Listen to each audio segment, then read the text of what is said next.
Yeah. So we will finish today with a review of frequency regulation. And there was a question. We were discussing this model, the standard model from IEEE, and there was a question about the steady state value of this block. So Kelly asked the question, but the theorem said that the limit of S times the transfer function when S tends to 0 will give you the steady state value. And that's correct.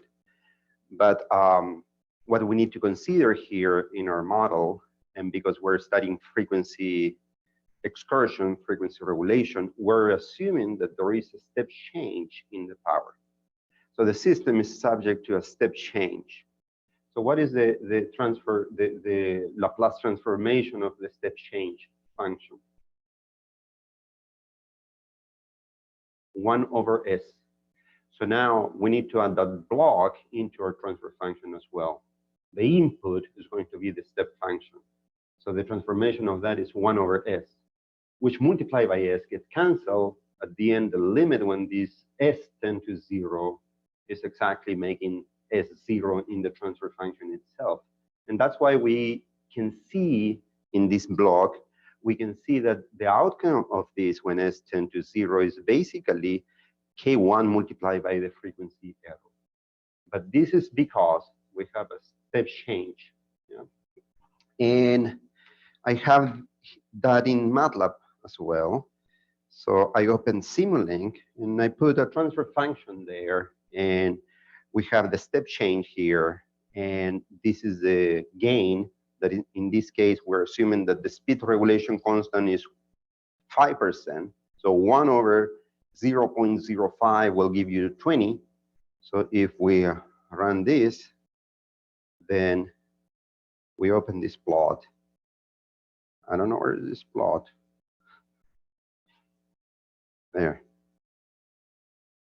Oh, yeah. Not see it. Where it is.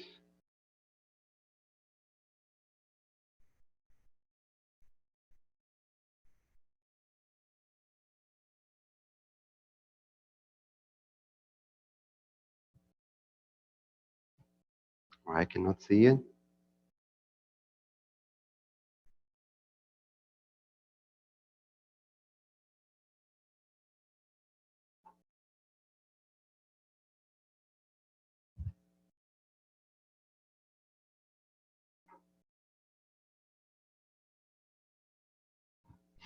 I have no clue. It should be that one. Or one is Simulink, and that's the scope. All right. But do that. Put it in Simulink, put the block diagram, put the step function, and see what is the outcome. What should be the outcome in this case with this parameter? Basically, it's going to be an increase and will settle in 20 in this case. The value of the step function here go from 0 to 1. So it will follow whatever we have here. In our problem, this is going to be the gain K, which is 20, multiplied by the frequency error. So depending on the frequency error, we multiply that by the gain, and we will obtain how much the power should change. Yeah. I don't know why the plot didn't show up. Is that clear? Yeah. So that's why I am doing this frequently. So then I look at the diagram and I assume that the S is 0 in this block. But the reason for that is because we are studying the system after a step change. We're changing the load because we have either generator outages or load rejection in this case, or load impact. Yeah. So let's go back to what we were talking, and we develop all the differential algebraic equations. And as I said, we can add these into our code, but we're going to work with the code that I put in Canvas, in which we have all the equations. We just need to run it. And we were talking about this system. So this is the last part of what we did. In this system, we have 3 machines, and the data is going to be in the simulation file that you have in Canvas. And we're going to assume that all generators, the turbines in the generators and the governor are the same and are given by this data at the bottom. All of them are the same. The P0, the set point for power, is different. So this is the slack bus. And we will have whatever power difference we have. And here you have 2 PV buses, bus 2 and 3. This is the power output of this generator.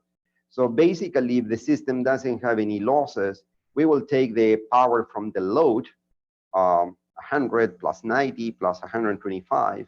We're going to subtract the power generator from generator 3 and 2, 85 and 163, and the difference should give you the power that the generator will provide. That's the slack bus. We use the slack bus for power flow purpose. We use the slack bus for initialization, but this machine will respond dynamically as well, okay? So don't confuse a slack bus with infinite bus. In this case, also, the inertia of this generator is pretty high. We have 23 seconds. This is 6 and this is 3. So there is a big difference in the inertia. So this will help the system with this high inertia to not deviate the frequency much when we have a change in the demand. So look at the system. What we're going to do, we're going to pick one of these loads and we're going to play with a step change. We can try a load increase, load impact, but also we can try a load reduction or load rejection. So let's pick bus 7 here, and we're going to, the base power for the system is 100 MVA. Let's increase the active power from 100 to 200 megawatts in bus 7, and let's see what is the response of the 3 generators. So if we do that, then that is the response of the system.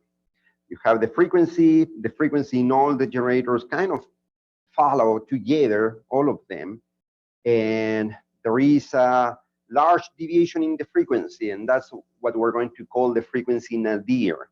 We don't want this large deviation to be excessively large because that can trigger load shedding, and that is undesirable. We want to keep all the load connected to the system. Another characteristic is going to be this drop at the beginning, and you see that the drop is almost linear. You have a step change. The power from the generator do not respond immediately because you have a turbine, you have a governor. That will take time to respond. So initially, this is decaying almost linearly, and the only thing that can help the system in this part is what is the inertia of the generators. So we will talk about this. This is going to be the rate of change of frequency. We don't want this slope to be too high in absolute value. That's undesirable. After the frequency nadir, which is the maximum deviation in frequency, you can see that the governors start increasing the power. That increasing the power will push the frequency up until the generated power and the load demand at this point are equal. If they are equal, the frequency is stabilized. To differentiate the response here, we are going to call this part the inertial response. The inertial response, this is due to the natural behavior, the kinetic energy we're draining from the rotating masses from the machine. Governors do not respond in this part. They are very slow to respond typically.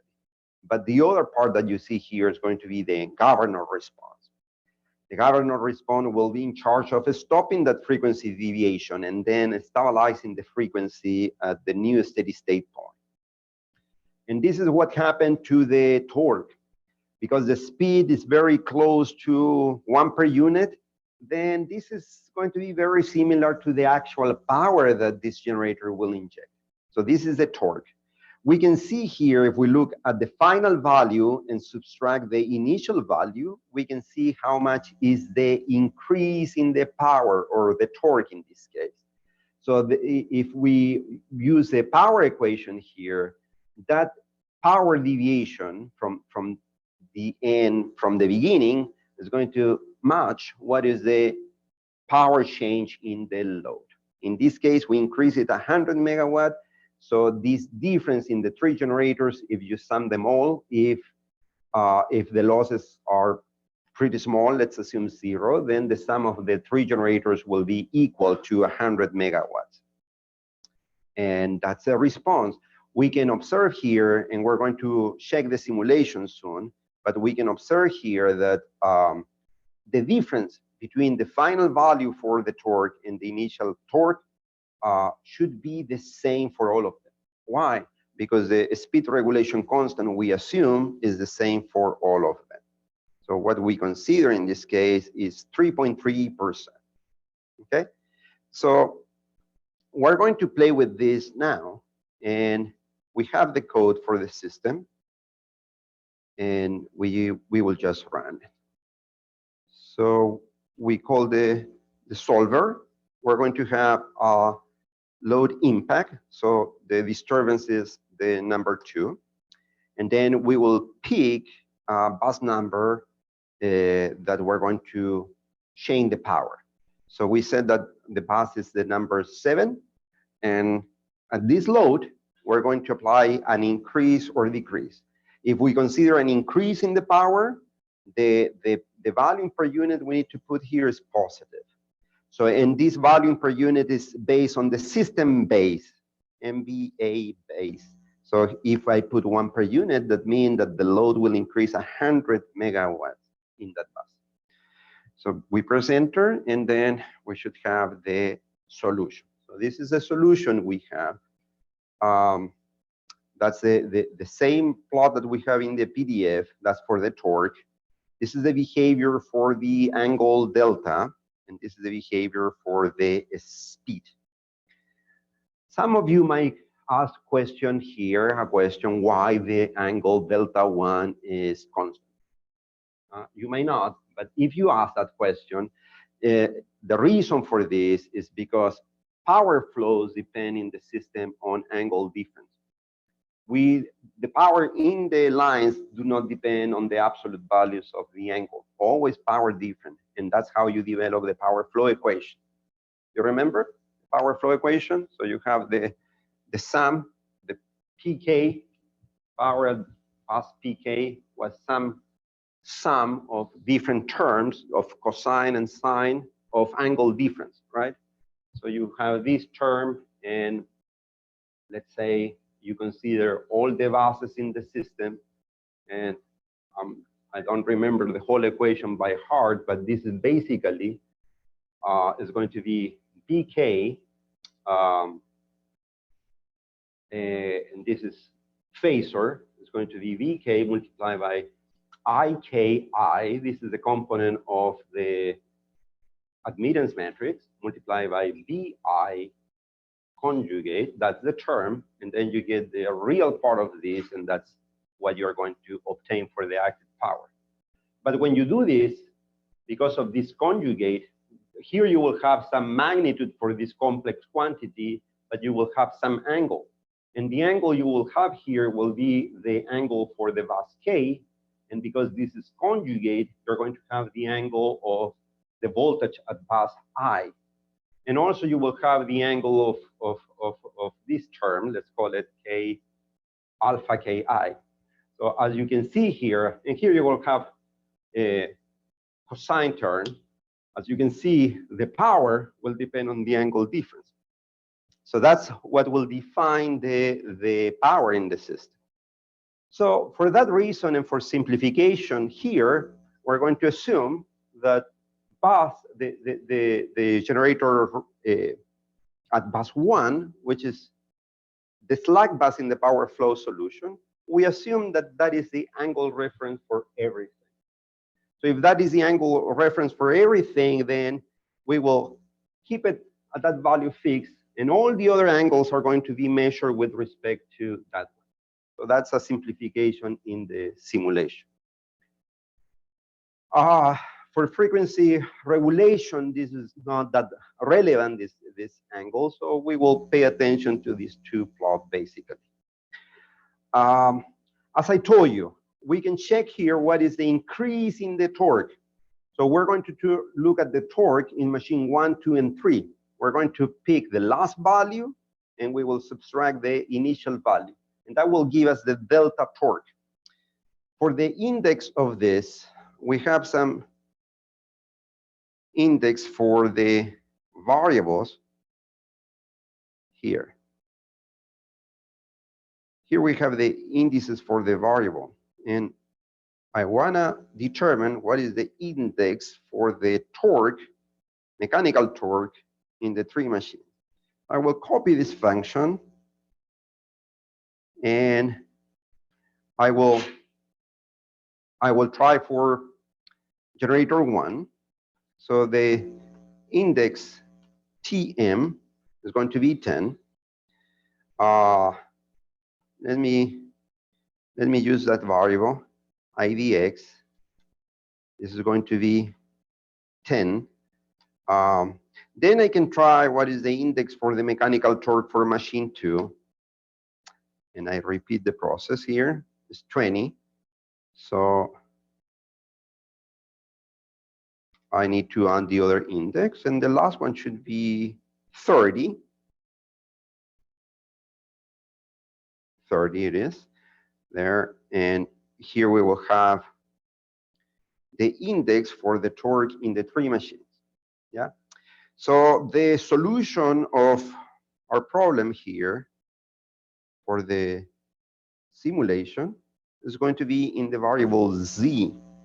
So if I look at z and I look at the last value of z and I put the columns that I want to pick the column 10, 20, and 30. Those are the torques in the machine. Those are the values.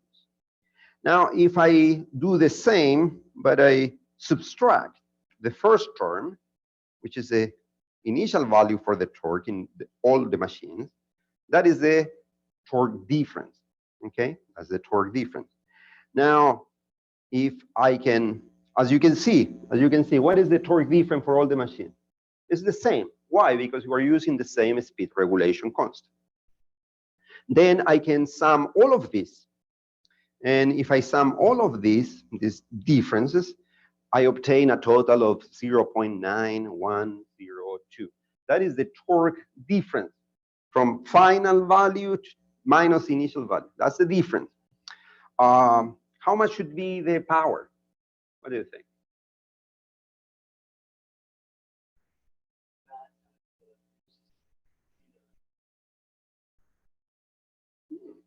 Yeah, so then we need to look at the frequency. What is, we need to pick the index of the frequency. So the index of the frequency, well, the frequency for the 3 generators in the initial value, how much is that? 1 per unit. So if I multiply this term by that, it's the same variable.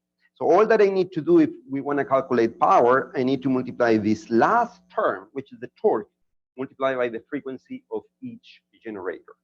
Okay. And then we can get how much is the power change. We can do that, and the correction will be tiny, but we should do that. We have here the indices again, and that is index omega. Let me copy this again. So the index for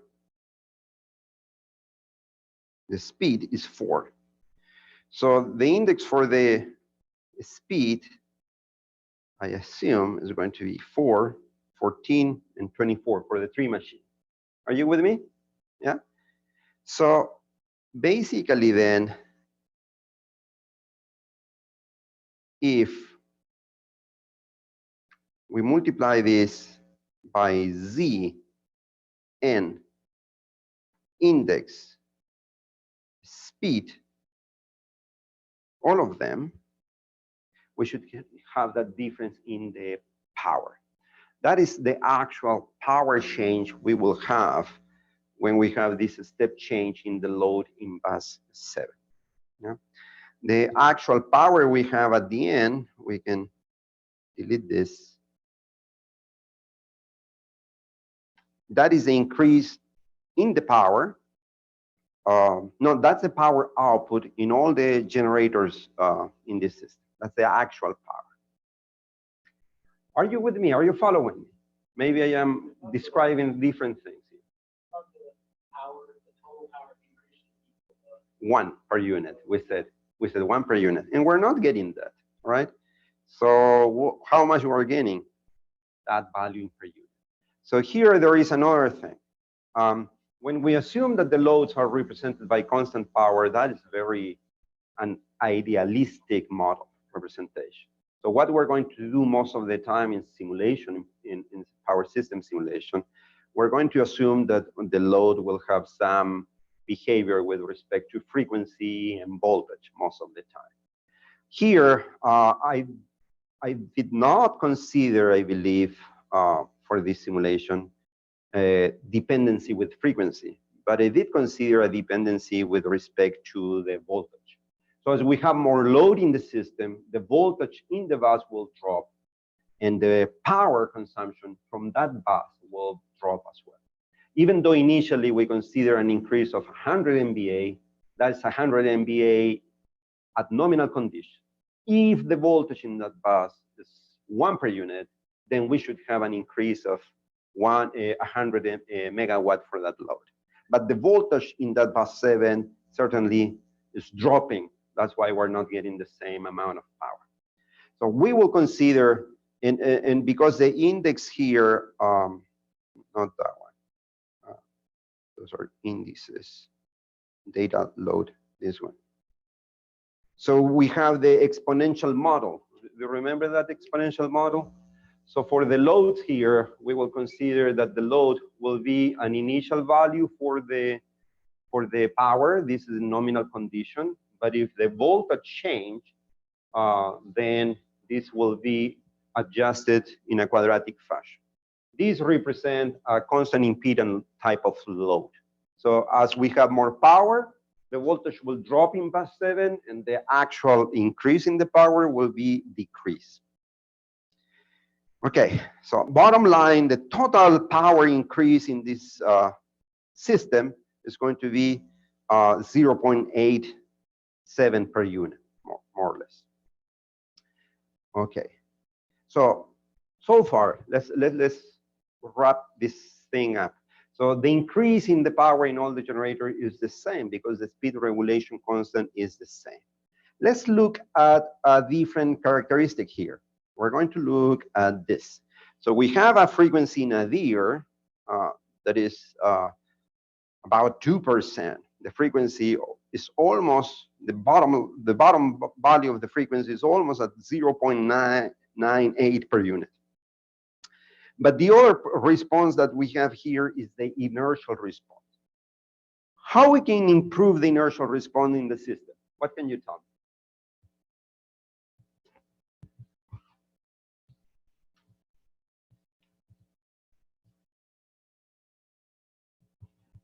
me? One exercise we can have here for the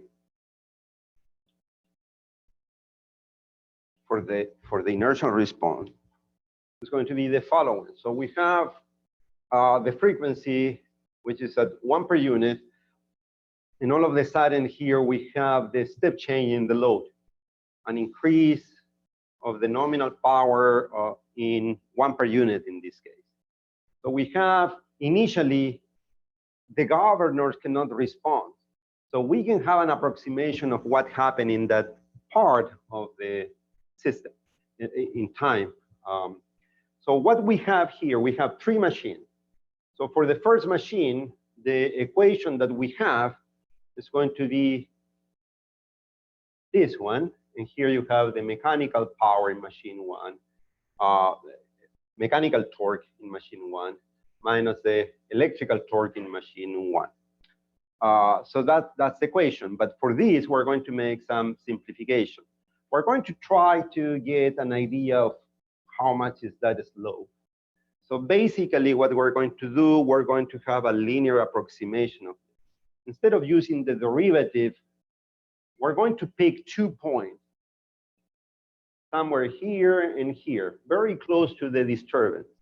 So basically, this derivative will be approximated by that ratio. And on this side, because the frequency is so close to the nominal frequency, the torque in per unit will be approximately equal to the power in per unit. Then we will have a change here for the mechanical torque and the electrical torque. So this is going to be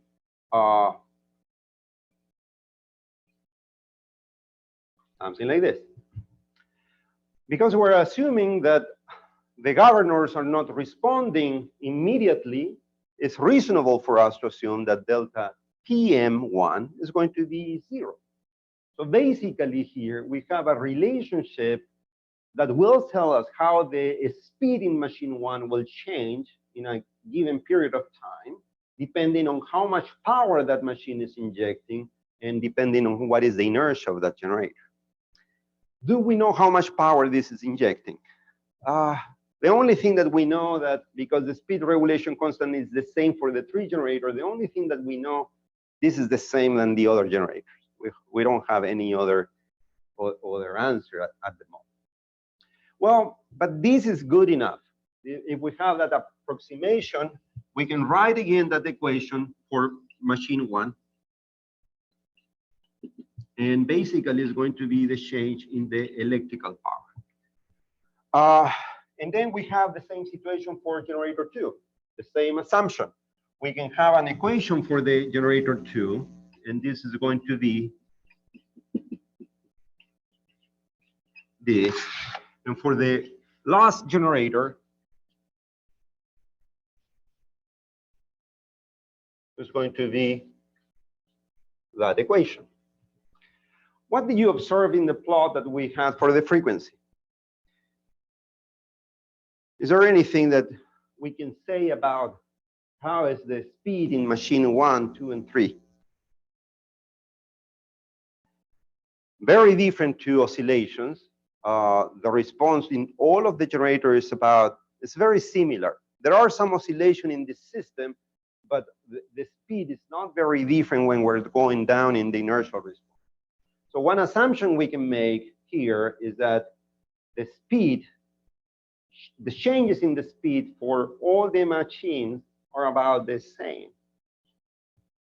So if that is the case, we can sum these 3 equations. And basically here we have 2 times the total inertia in the system multiplied by the change in the equivalent speed of the whole system over a period of time. And here, if you sum all of these, what do you get? Delta change in power in machine 1, 2, and 3. What is that?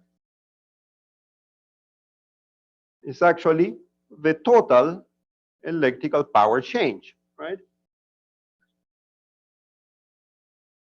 And in this case, how much is the change in the electrical power? It's 1 per unit. So we can call it the step change we apply in the load. So from here, finally, we can get that this, which is basically the ROCOF when we are at the inertial response, is nothing else than the changes that we have in the power in the load divided by the total inertia. How can we improve the ROCOF then? What do we need to have?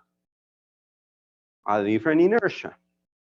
How much? Well, if you increase the total inertia, now we have 23 seconds for machine 1, I think, 6 seconds for machine 2, and 3 seconds for machine 3.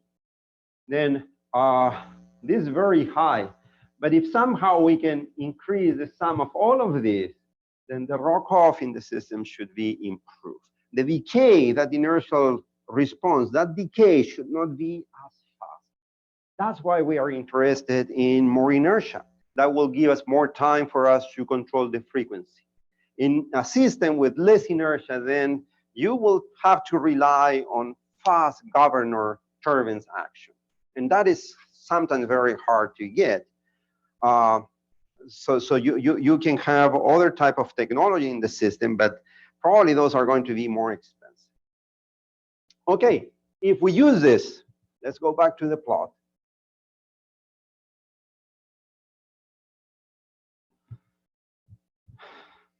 We can assume here that what we have.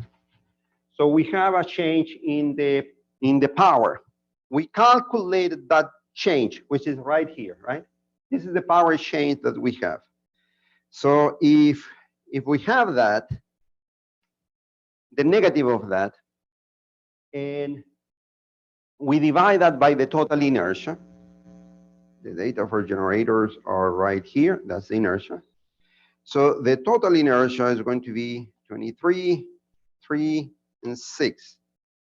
So if we take the total power, delta power, this is the negative of that, or let me put it like this, delta P load, there.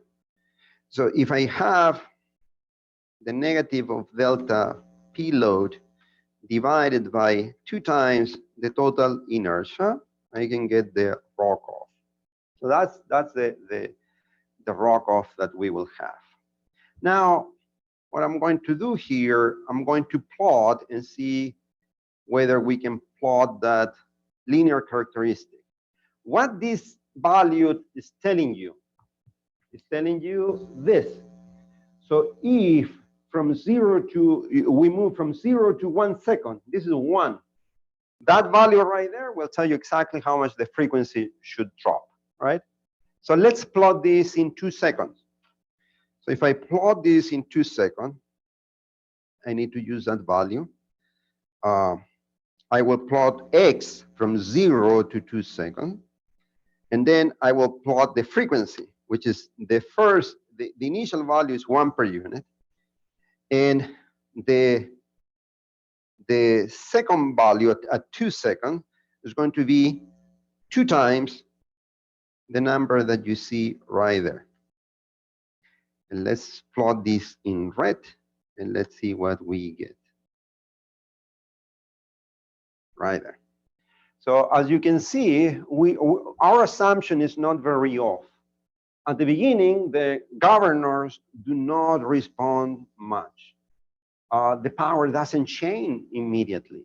So this inertial response will be highly defined, but what is the total inertia in your system?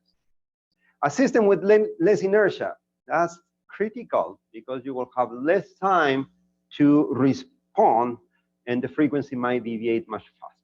That's one of the challenge in a futuristic power grid. Potentially the total inertia in the system might go down and this inertial response will be more challenging. And we might need to rely on faster governors and turbines that can adjust the power much faster. Yeah, Kelly? Because I am plotting from 0 to 2 seconds. Yeah, so that's the change in 1 second.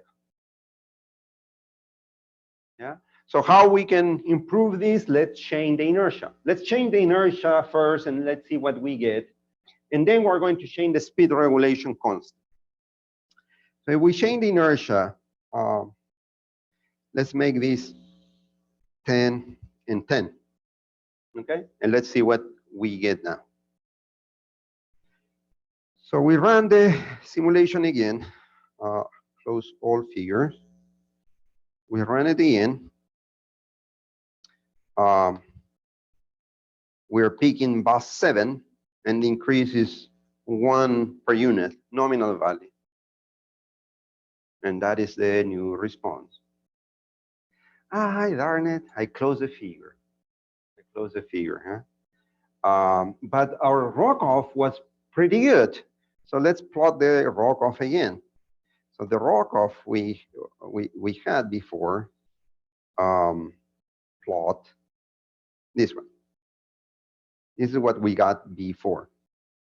As you can see now, with more inertia, the ROCOF, the actual ROCOF in the system is improved. That gives us more time to stop the frequency decay and eventually stabilize the frequency at a different value. Let's see if we can update these estimation of the ROCOF. So what we need to get is the change in the power. How much is the power change? And we call it delta P load, that one, right? That's the change in the power. And then when did we calculate this? Like this. Or we need to update the total inertia now. The total inertia is 23 plus 20, 43. And yeah, the new change has been changed significantly now. So now we will plot this, the change per second is going to be this value now. What color can we use here? Let's see. Black. Let's use black. And that is the new ROCOF.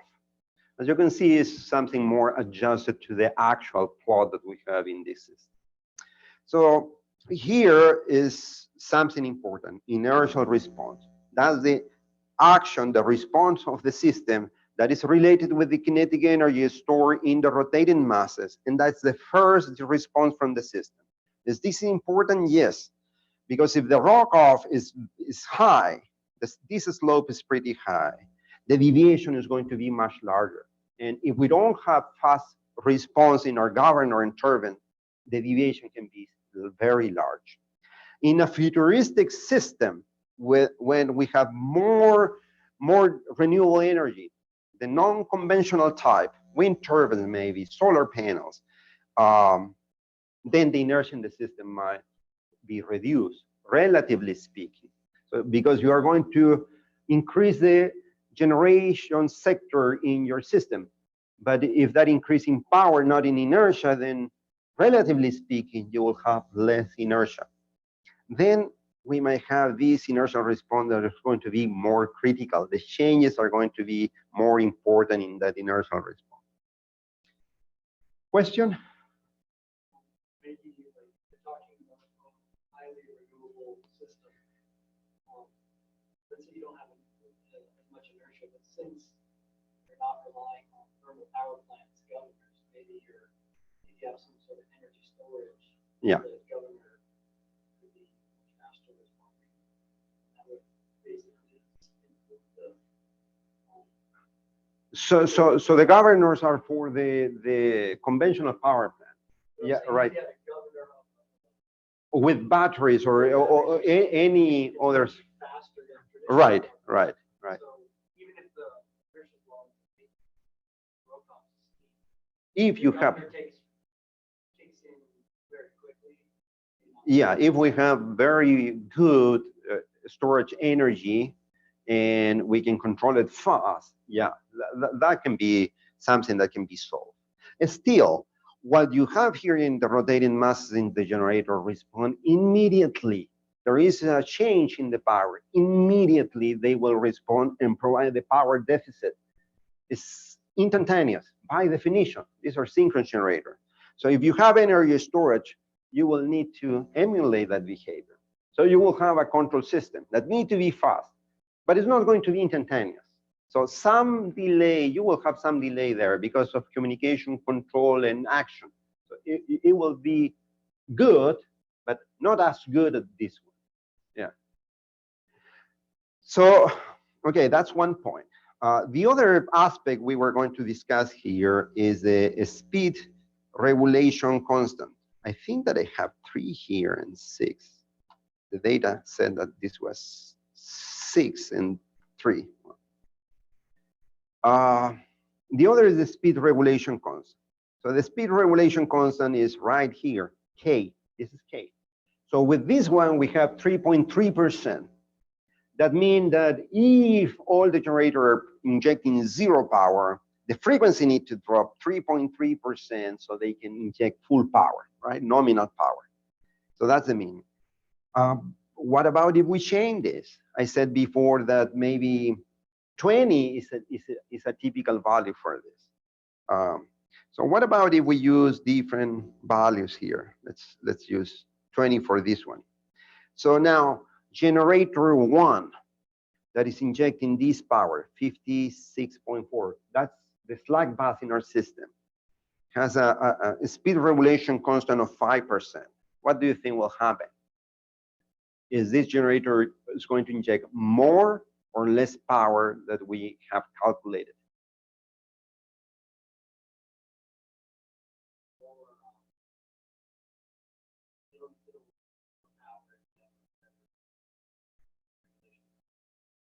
Yeah. So the speed regulation constant is the inverse of K1. And that's K1 right here. So if K1 instead of being 30 is 20, how much is the power change you are going to have? The gain is smaller. So the power change you will have in the generator will be smaller. 5% is backward. 5% means that that machine will be able to change the power from 0 to nominal power if the frequency now deviates even more.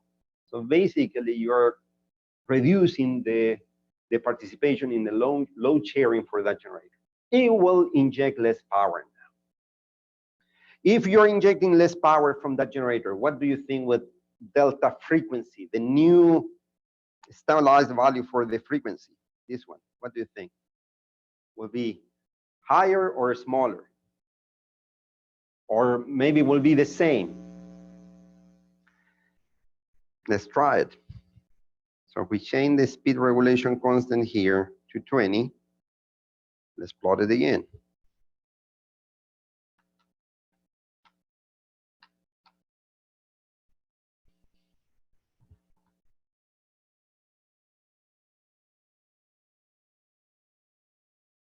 That's what we got.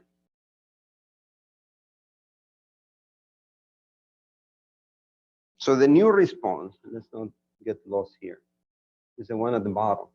These are the new data, right? So this is the new response that we have right here. So the steady state frequency is smaller. Why do you think that that's happening?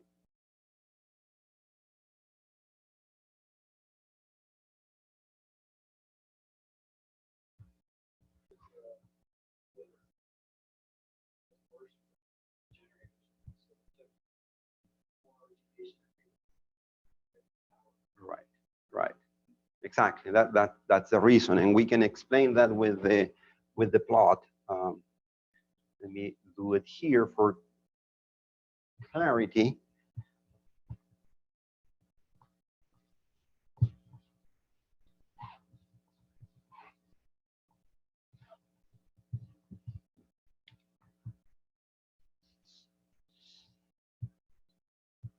So we're going to have about 3% for the power. This is generator 1, generator 2. This is maybe generator 3, and generator 2 was producing more power. So this is the initial value. I think 163 megawatts. This was 85, I think. And I forgot this one. How much? Maybe around 60? I forgot. Around 60. So that's the initial value.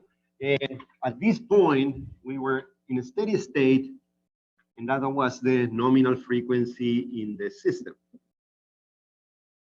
But now we have a step change, and the step change increased the load, and then the frequency stabilized in some value. The power change in all the generators were the same, about the same. But we're doing something now.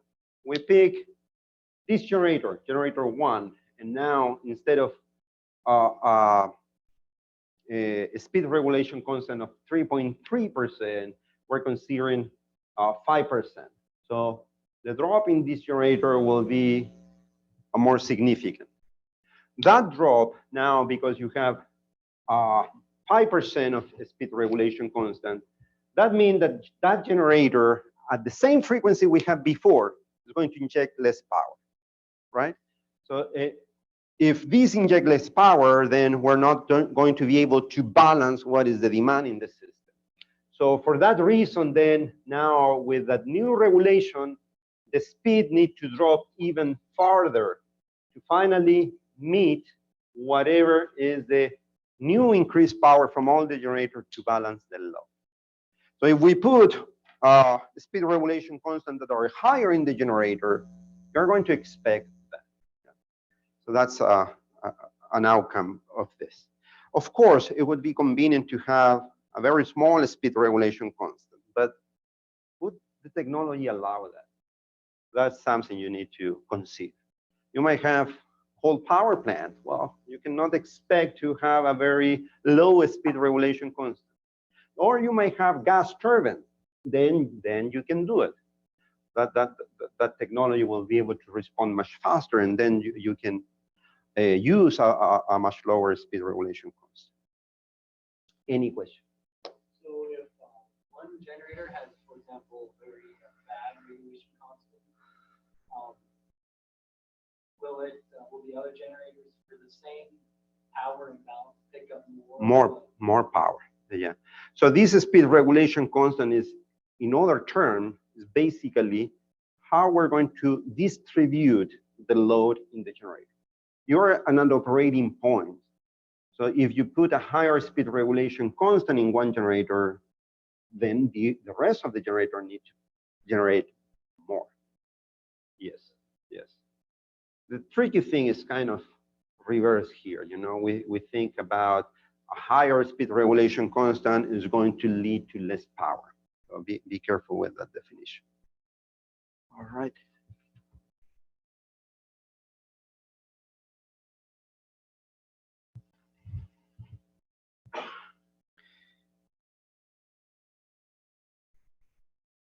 What else can we do here?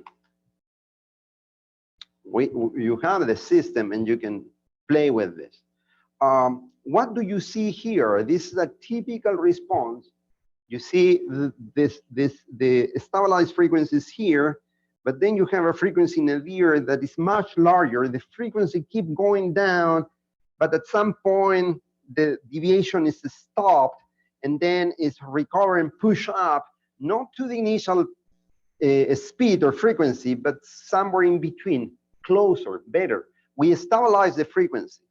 But this behavior is typical of a slow system, a system based on conventional thermal power plant, slow behavior. And to see this, you know, we can look at the real measurement that we have here with Dr. Gillian Liu in her lab. So she has a website in YouTube with videos, and you can look at different events. This is Easter interconnection. Look the behavior that we have there. And there are different disturbances. What do you think this is? I think that we talk about this. What kind of behavior is that one? That's not a step change in the power. That is failure, short circuit. Something happened that excited oscillation, as you can see there. You have another one in the Easter interconnection. Easter interconnection, look how they behave. Nothing of what we are talking now, Easter interconnection. But if you keep going down, you will see something like this. Well, this is more like what we're talking. What happened in that day to have that response? You know, the system is changing. You have unit commitment. You have different type of technologies connected at different hours of the day or the week. So the system will not always respond in the same fashion. But when I kept going down here in my office, I found something that was very similar to what we were studying. And what system is that one? That's the Western interconnection. It seemed that that system is much slower than the Eastern interconnection. And look what happened. The system was moving around and some equilibrium point, the load was changing, regular changes, but at some point, there is a failure, a generator trip. Less generator, the frequency is going down through the inertial response until the generator stop that deviation and start increasing their power. And they keep increasing the power in this time until they stabilize the frequency. So all this part that you see here, this part right here, this nose here is typical of a slow system with a slow machine. And why this is dangerous? Because this can trigger load shedding. We don't want to cut load from the system. That's undesirable. It can have negative economical consequences, and we need to prevent this. That's the last resort to protect the system stability that we have. We don't want to go to that level of frequency deviation. So if somehow we can improve this part, do not let this happen, then that would be beneficial for the system. What can we do? What do you think we can do to prevent these nodes? Why not the frequency go from this point and in an exponential decay go to the new frequency in a steady state? That would be ideal, probably, right? But this is the response in the system. You have that node. What can we do? You mentioned energy storage. Can we provide more power maybe when the system is going down in the inertial response? Provide more power so somehow we can, just for a brief period of time, this is not long. How much is this time? We need to look at the video here, but this can be like 5, 10 seconds. So during that period of time, is somehow we can provide more power during the time so we can prevent these nodes here, then we will improve the stability of the system because the system will be farther from the threshold for load shedding. And that can be very, very beneficial, very attractive. Okay, you have the code, you have the simulation. Play with it and try to analyze the system. Well, this is the last part of the course. We will meet on Monday. If you need any help, send me an email, we can meet, or I don't know if we can find another time to meet besides Monday, but we can coordinate that if you want as well. And we can work out problems or discuss a specific thing that you want to discuss. Just let me know. Before closing, this is the last class lecture of this semester. Do you have any question? Any question? Nope. Okay, guys. So I will see you on Monday for discussion. Thank you.